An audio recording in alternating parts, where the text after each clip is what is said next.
is like his worst aerial. Now it's like his second best aerial. And you just forward air someone on shield and cross slash them, and they're at 45. Easy game. Easy game, easy life. Here we have it, Seagull Joe.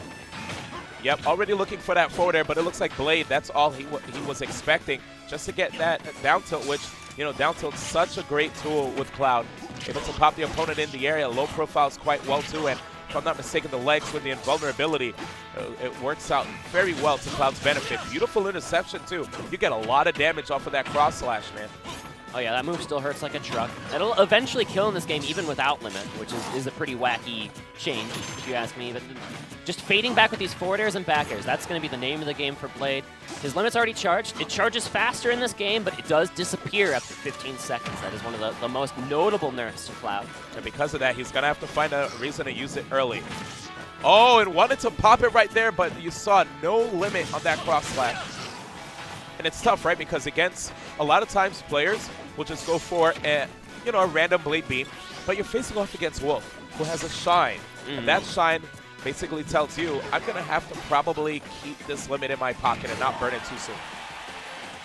Air dodge in the corner just to help out with the momentum getting back to the stage here. Oh, and that laser actually intercepted, but double jump safe the whole way. However, Seagull Joe knows you're not going to sweet spot that ledge. Forward tilt an easy KO. Yep, and that down angled forward tilt is such a beautiful tool to try to capitalize on one's recovery, because of the fact that if you do miss, you're not like lagging as much if you were to go for a down smash, you know? So, not as committal. Here it is though, intercepting that double jump, and this is a tough spot. Yeah, Blade tried to see if he can space his recovery to not fall prey to the down smash at the edge, but now he's on his final stock here, and Seagull Joe with all the momentum in the world, trying to get a potential 3 stock at 88. I have to think Blade could have charged just a little bit of limit there in the disadvantage and maybe found his way back, but whoa, that down smash is sent at the worst possible angle, but no interception on the way back to the stage, and so Blade is hanging in here. By the skin of his teeth, though. Yeah, Seagull Joe is playing so clean right now versus Blade. Blade managing to get more hits of that cross slash. He has the limit on deck. 15 seconds.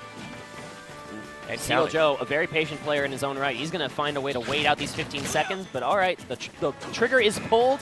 Not going to poke the shield. Yep, and because of that, you know, it can be really hard facing off against opponents. Beautiful spacing, by the way, right there, when you have the limit, because they're probably going to block way more, which means that it opens up more opportunities for the Cloud mains to use grab, you know? That's something we haven't really seen Blade use too much in this set, but oh, he's just going to get poked out for an unfortunate fastball. I think he wanted to land on the platform. He missed, and he was just gone. Wow.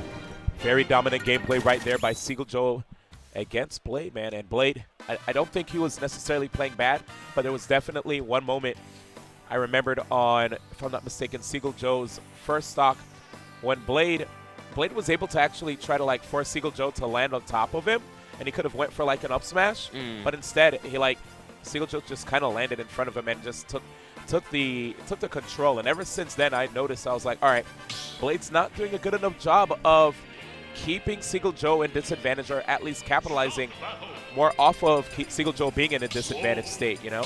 There it is. That's what I was expecting. You know what?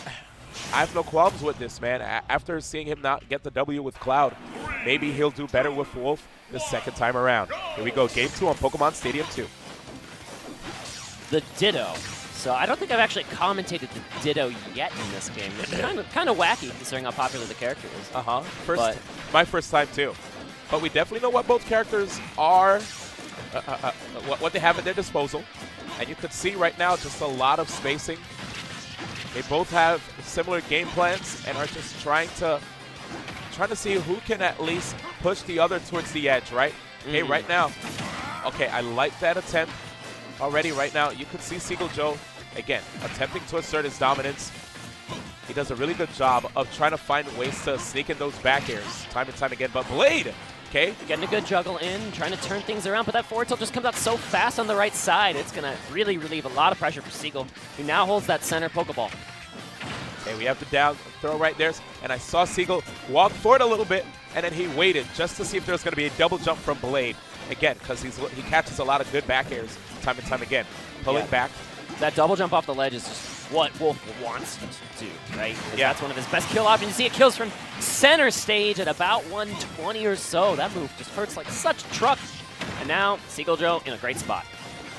Here it is, Seagull trying to see if he can land some safe pressure with that neutral air.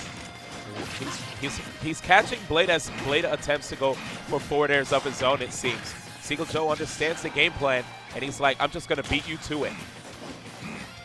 Now Blade holds the center stage. He finds himself down a little bit of percent, but you can just fade back with that forward air when Seagull tries to force something and then catch a landing with an up air. That move, another just giant hitbox that is hard to avoid for a character like Wolf, right? Because he's so kind of slow in the air drifting that you just catch him.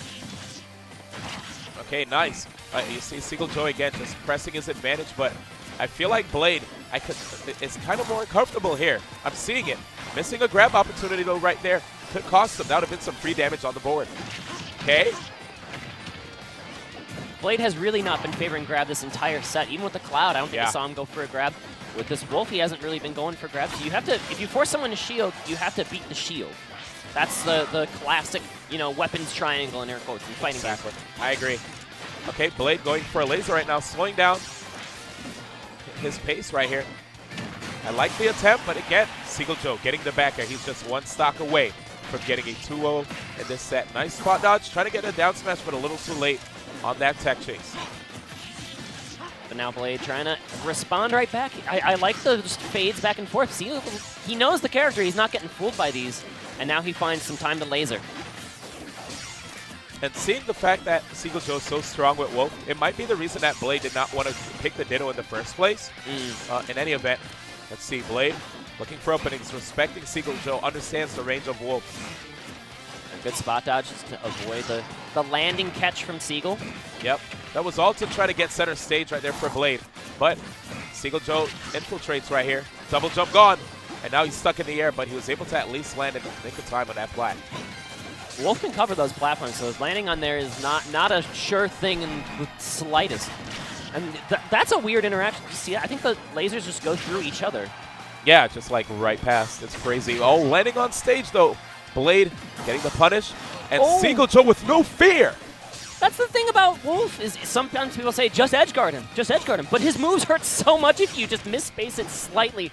It is way scarier to do in practice than to do it on paper. But all right, Blade is on the board, finds an up air, not out of this yet. Definitely not. If he could get a grab, at least it'll give him the opportunity to get some damage, but Seagull Joe's spacing has made it quite difficult, and he's threatening so much with these aerials, with the F tilt, and there's another one to get that KO, a 2-0 victory for Seagull Joe over Blade.